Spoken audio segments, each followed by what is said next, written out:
Hey everyone, welcome back to more political chatter. In this video, we will be discussing the 2022 Oregon gubernatorial election.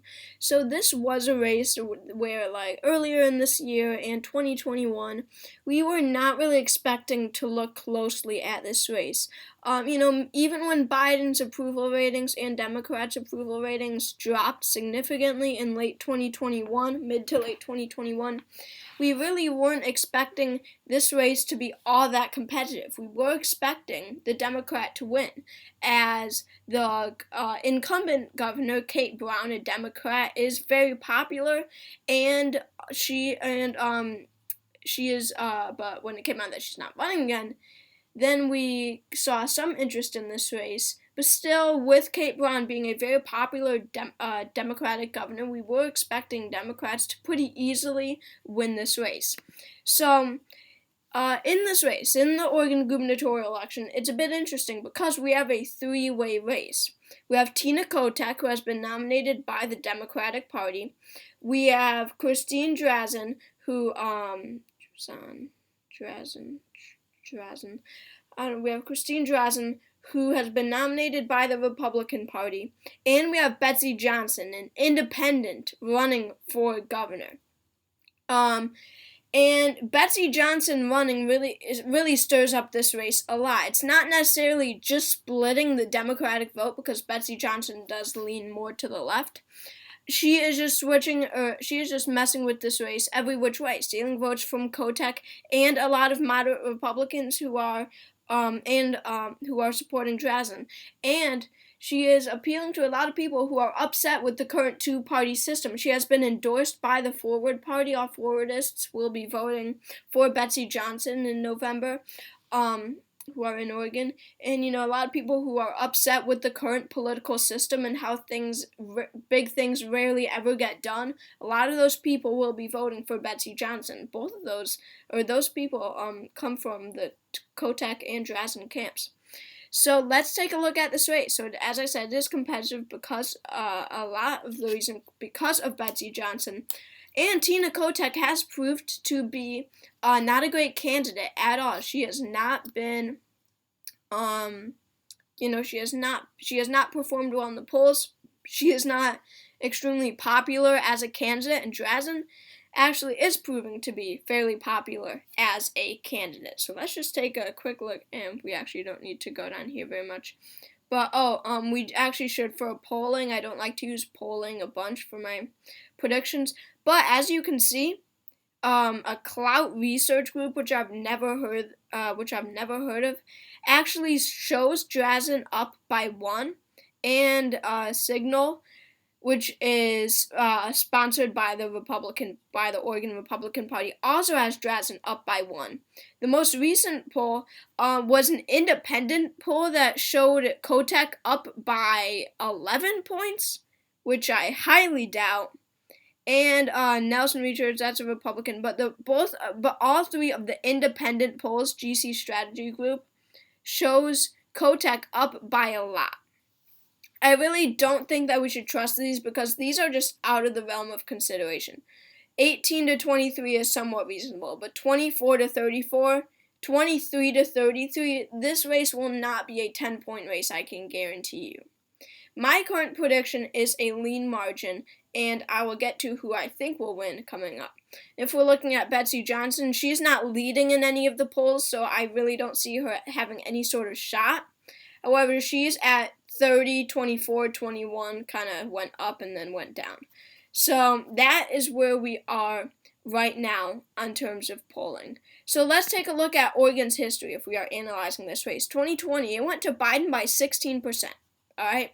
This was a solid blue state, a solid state for Joe Biden. In 2016, it went to Hillary by 11%, 5 points less. In 2012, it went to Obama by 12 points, 1 point more than Hillary.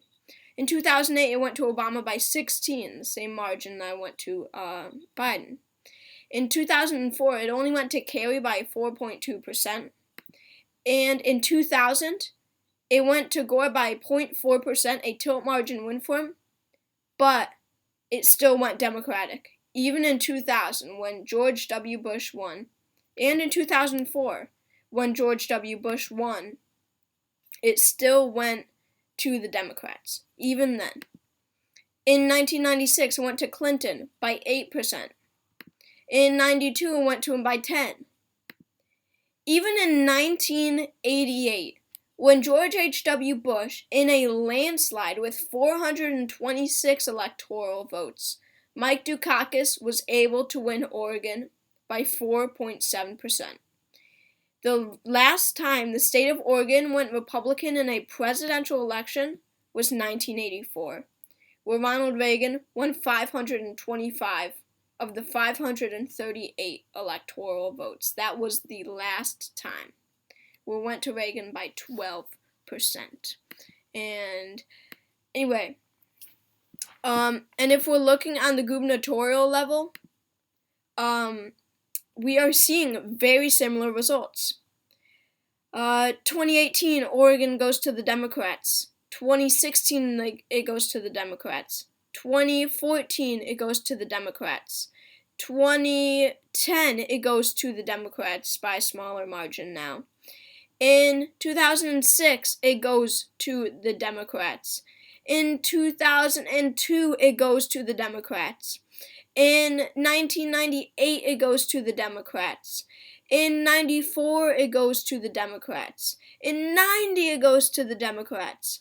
In 86, it goes to the Democrats. The last time Oregon went red on the gubernatorial level was 1982. 1982. That's 40 years ago. That is 40 years ago was the last time Oregon went red on the gubernatorial level. They have not had a Republican governor in 40 years. That is insane.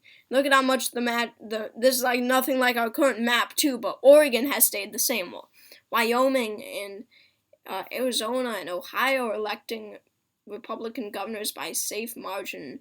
Vermont, Cuomo won by 3.4. Anyway, what I mean is that while American politics have shifted so much throughout the years, Oregon has been a blue state for a long time, and people do not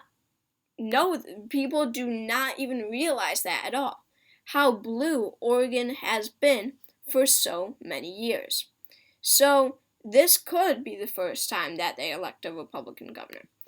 Now, let's look at 538. They give Tina Kotek a 66% chance at winning and Drazen a 34% chance of winning. They say Betsy Johnson has a less than 1% chance at winning. I would disagree with this. I would give Drazen a bit more of a chance, in probably even a bit more than 40% chance. However, I do agree with them that Tina Kotek is favored to win this election. That is my prediction. I believe that Tina Kotek will pull out with a win and become the next governor of Oregon. I believe that she is going to win by 3 to 5%, and I do not believe that that is a 66% chance of victory. So, thank you for watching this video. Make sure to subscribe to my channel if you haven't already. Click that subscribe button.